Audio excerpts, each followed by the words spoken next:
Sherebangla national stadium.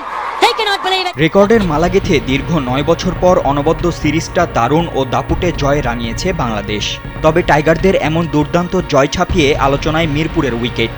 বিশ্বকাপ কিংবা Asia কাপের প্রস্তুতি ভাবনায় কেন এমন মন্থর উইকেটে খেলছে বাংলাদেশ? নাজমুল হাসান পাপন থেকে শুরু করে আমিনুল ইসলাম বুলবুল, বিসিবির ক্ষমতার পালাবদল হলেও হোম অফ ক্রিকেটের ওই 22 গজের দখলটা এখনও গামিনীর হাতেই। একের পর এক ম্যাচ, একের পর এক সিরিজ। মিরপুরের উইকেটের দৌড়টা যেন ওই 150-র আশেপাশেই। মাঝখানে ফারুক আহমেদের সময় বিপিএলে উইকেট কিছুটা ব্যাটিং বান্ধব থাকলেও বুলবুল আসার পর আবারও যেন একই অবস্থা।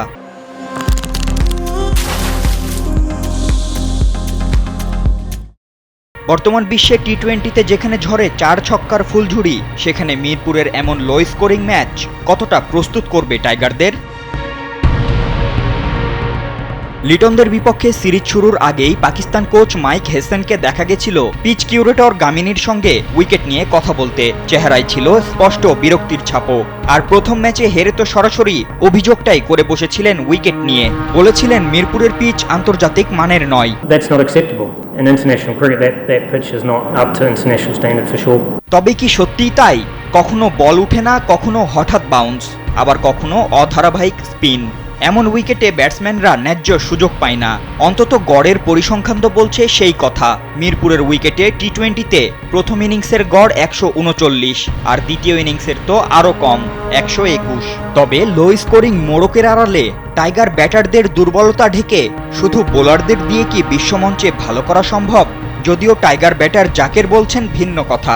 পরিস্থিতি বিবেচনায় নিজেদের মানিয়ে নিতেই নাকি এমন লো স্কোরিং ম্যাচ খেলছেন তারা। টিমের চাওয়া ম্যাচ জেতা, সিচুয়েশন ডিমান্ড করতেছে 140 150, আমরা ওরকমই খেলতেছি। এখন যদি আমরা সিলেটে খেলি, ডেফিনেটলি এখানে হাই স্কোরিং।